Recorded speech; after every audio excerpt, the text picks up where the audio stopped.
เหมือนมันเป็นควันออกก่อนตรงไหนเนี่ยตรงหน้าเวทีด่วนเกิดเหตุโศกนาฏกรรมครั้งใหญ่ไฟไหม้ลุกท่วมพับใหญ่พับดังอยู่ที่ลาดพร้าวกทมประเทศไทยสั่งเวยชีวิตไป27รายหนึ่งในหั่นมีคนลาวอยู่นำอีกคนหนึ่งสบายดี FC แฟนครับทุกท่านมาพบมาพ่อกันคลิปนี้เป็นเรื่องราวที่บ่ค่อยดีเกิดขึ้นอยู่ที่เขตลาดพร้าวประเทศไทยเป็นเรื่องใหญ่ระดับประเทศทานผู้ชม FC แฟนคลับเพราะวันหนึ่งในนั้นมีคนลาวไปติดอยู่ในหั่นนำและก็ได้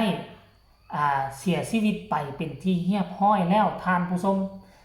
จุดชนวนเกิดเหตุหลายคนกะสงสัยคลิปนี้มีคำตอบจากผู้ที่รอดชีวิตออกมาจากโรงเบียร์ดังกล่าวนี้ทานผู้ชมมื้อคืนนี้นี่นะในเวลาประมาณ 12:01 น.หรือว่าตอนเที่ยงคืนมื้อคืนนี้นั่นเองเนาะในขณะที่หลายคนก็กำลังรับกำลังไหลและก็ยังมีหลายคนที่กำลังสนุกสนานอยู่ตามผับตามบาร์ตามห้องเหล้าตามห้องเบียร์ต่างๆแล้วสิ่งที่บ่คาดคิดสิ่งที่บ่คาดฝันมันก็ได้เกิดขึ้นท่านผู้ชมเกิดเหตุไฟไหม้อย่างรุนแรง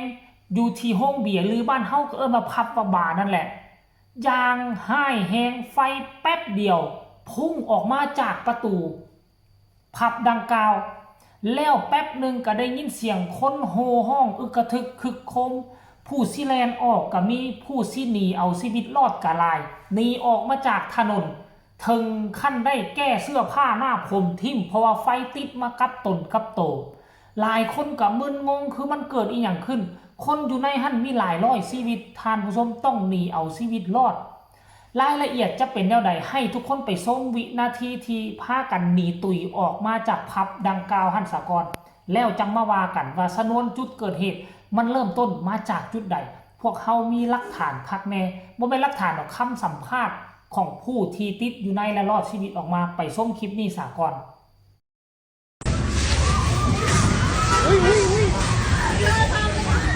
ไปก่อนค่ะไปก่อนเลยทุกคนออกไป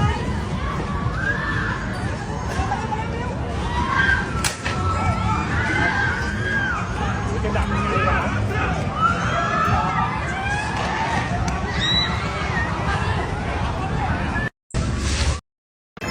เฮ้ยอะไรนี่ยังมีใครอยู่ข้างในไหมน่ะมีเฮ้ย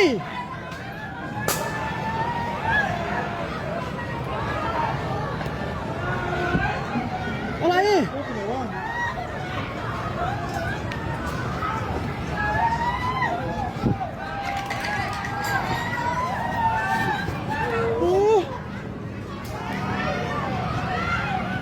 ทุบกระจกเข้าไปดูคนนี่ออกมาก่อนออกมาก่อนพี่โทรศัพท์พี่นายล่ะออกมาก่อนอันนี้คือเหตุการณ์ที่มันเกิดขึ้นคนนอกนี่ก็ตกใจอึกกระทึกคึกโคมคนอยู่ในผับก็ต้องหนีเอาชีวิตรอดหนีตุยกันออกมาทานผู้ชม FC แฟนคลับค่อยเชื่อว่าผับดังๆระดับลาดพร้าวขนาดนี้คนอยู่ทางด้านในหั่นมันบ่แม่นน้อยๆทานผู้ชมเพออาจจะฮอด 3-500 คนเบิ่งสภาพแวดล้อมผับแล้วนะท่านผู้ชมอันนี้คือภาพเหตุการณ์ที่มันเกิดขึ้นเมื่อคืนนี่เนาะแล้วพวกเจ้าฮู้บ่คนที่เสียชีวิตอยู่ในหั่นมีถึง27กว่าคน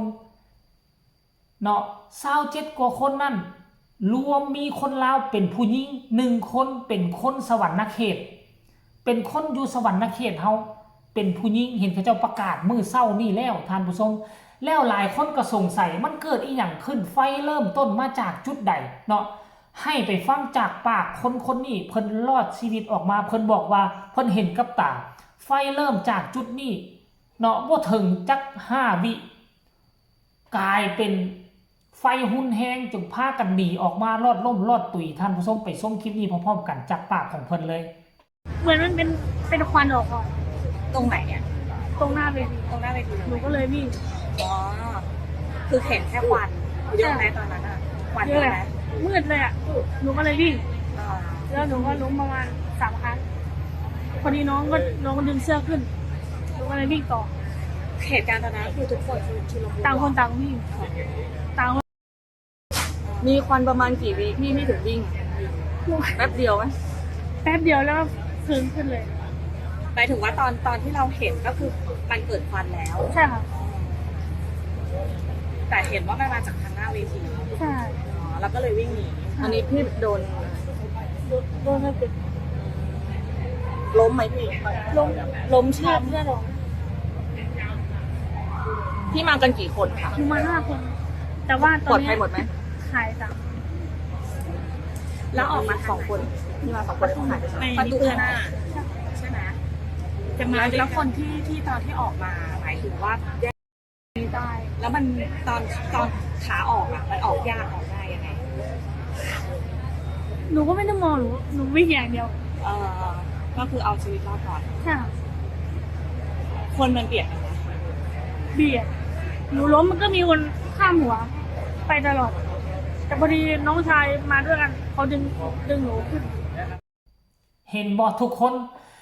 และตามการให้สัมภาษณ์ของคนนี้เพิ่นก็บอกว่านะเพิ่นมานำกัน 3-4 คนแต่ว่าตอนนี้เพื่อนสูญหาย3 คนเนาะบ่เห็น3 คนตอนนี้นะมีแต่เพิ่นรอดออกมากับหมู่คนหนึงบ่แต่ว่ายังเพิ่นบอกว่าหมู่สูญหายอีก3 คน